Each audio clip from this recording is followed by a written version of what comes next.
Entry ஆகிட்டோம் எப்போதும் போல். ஆனால் இன்றைக்கி பார்த்தீங்கன்னா வெள்ளிக்கிழமை சந்தை தோகமலையில் சின்னதாக லைட்டாக க்ரௌடாக இருக்குது.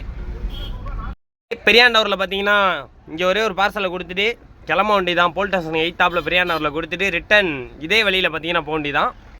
தோகமலையை விட்டு நம்ம வெளியில் போக போகிறோம். பட் இருந்தாலும் என்ன சொல்கிறதுனா இங்கே உள்ள ஸ்கூல் பாய்ஸ் ஸ்கூல் கேர்ள்ஸ் 2 பேத்துக்கும் ரொம்ப தேங்க்யூ. ஏன் தெரியுமா, வந்த ஃபேமிலிஸ் எல்லாருமே இங்கே நடந்து போகிற எல்லாருமே நான் தோகமலையில் ஆண்டவரில் பார்சல் கொடுக்குறேன், வரவங்க எல்லாருமே அண்ணே அண்ணேன்னு சொல்லிட்டு போனீங்க. ரொம்ப சின்ன பிள்ளைங்கலேருந்து பெரிய பசங்க வரைக்கும் ரொம்ப நன்றி. மீண்டும் இன்னொரு நாள் வரலாம் தோகமலைக்கு, சரிங்களா? ஸ்கூல் பாய்ஸ் ஸ்கூல் கேர்ள்ஸ் மீண்டும் சப்போர்ட் கொடுத்துக்கிட்டே இருங்க என் ஐடிக்கு. மீண்டும் இன்னொரு சந்திக்கலாம் சான்ஸ். கொட்டப்பட்டியிலேருந்து பார்த்தீங்கன்னா பெரியப்பட்டி நோக்கி, பெரியப்பட்டியிலேருந்து ஆலாம்பட்டி வழியாக கம்பெனி நோக்கி தான் வாங்க போகலாம். பெரியப்பட்டி வந்தாச்சு. இந்த மினி பஸ்காரனே வழியே விடலை நண்பர்களே, நம்ம இந்த வழியாக போயிடலாம். மரவனூர் ரோடு ஜாயிண்ட் ஆகி பைபாஸ் ஏறி ஆலாம்பட்டி நோக்கி வாங்க போகலாம். அடுத்து பில்லூரில் ஒரு பார்சல் இருக்குது. சித்தானத்தம் வழியாக பில்லூர் போய் பார்சல் கொடுத்துட்டு அடுத்து ஆலாம்பட்டி வரலாம். சித்தானத்தம் ரீச் ஆகிட்டோம். சித்தானத்தத்துலேருந்து பில்லூர் நோக்கி பில்லூர் ரீச் ஆகிடுச்சு. பில்லூருக்குள்ளே போயிட்டு பார்சல் கொடுத்துட்டு அப்படியே ஆலாம்பட்டி வழியாக வெளில போயிட வேண்டியதான். ஒரு கோவில் சர்ச்சு இது, பசங்கெல்லாம் விளாண்டுட்டு இருக்காங்க. ஆலாம்பட்டி பார்த்தீங்கன்னா வந்துட்டோம். ஆலாம்பட்டியில் பார்சல்லாம் கொடுத்துட்டு அடுத்ததாக பார்த்தீங்கன்னா குளத்தூர், சின்ன ஆலாம்பட்டி வழியாக குளத்தூர் நோக்கி போகிறோம். வாங்க போகலாம்.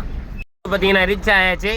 அடுத்ததாக பார்த்தீங்கன்னா இங்கேயோட பார்சல் முடிஞ்சு டைரெக்டாக அடுத்து கம்பெனி நோக்கி தான். வேறு வீடியோ எடுக்கிற மாதிரி இல்லை. அம்மாப்பேட்டை வழியாக போகலாமா வெள்ளுவாடி வழியாக போகலாமா யோசனையில் இருக்கும்.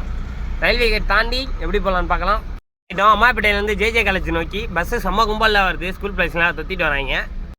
பார்த்தீங்கன்னா கடைசியாக ஒரு வழியாக வண்டி முடிஞ்சு பார்த்தீங்கன்னா வண்டி ஒன்று வந்து இங்கே நிப்பாட்டி பார்க்கிங்கில் பார்க் பண்ணிட்டு போக வேண்டியதான். இன்றைக்கி நான் ஓட்டினதுக்கு டியூட்டி சம்பளம் எவ்வளோ தெரியுமா? டெய்லி நான் வாங்குற சம்பளம் அவ்வளோதான் நண்பர்கள். எவ்வளோ நினைக்கிறீங்க? ஏற்கனவே ஒரு வீடியோ போட்டிருந்தேன். எவ்வளோன்னு பார்த்தீங்கன்னா மேக்ஸிமம் ஒரு 600 தான் நண்பர்கள். 600லேருந்து 650 ரூபாக்குள்ளே தான் டிரைவிங் சம்பளம். பார்த்தீங்கன்னா ஒரு நாளைக்கு மேக்ஸிமம் 200 கிலோமீட்டர் கூட ஓட்டுவோம். 250 300 கிலோமீட்டர் கூட ஓட்டுற லைனும் இருக்குது. இப்போ எங்கள் லைனே மேக்ஸிமம் இன்றைக்கி இழுப்பூர் போல். இழுப்பூர் போயிருந்தோம்னா மேக்ஸிமம் 300 கிலோமீட்டர் ஆயிருக்கும் நண்பர்களே. இன்றைக்கி பொழுது முடிஞ்சு நண்பர்களே. நாளைக்கு பார்க்கலாம். யூடியூப்பில் தொடர்ந்து வீடியோ பார்க்குறாங்க, யாருமே சப்போர்ட் பண்ண மாட்டேறீங்க. டிரைவர்னால் சப்போர்ட் பண்ணுவீங்களா பண்ண மாட்டீங்கன்னு மட்டும் கமெண்ட் செக்ஷனில் வந்து சொல்லிட்டு போயிருங்க. மீண்டும் இன்னொரு சந்திக்கலாம். பை மச்சான்ஸ்.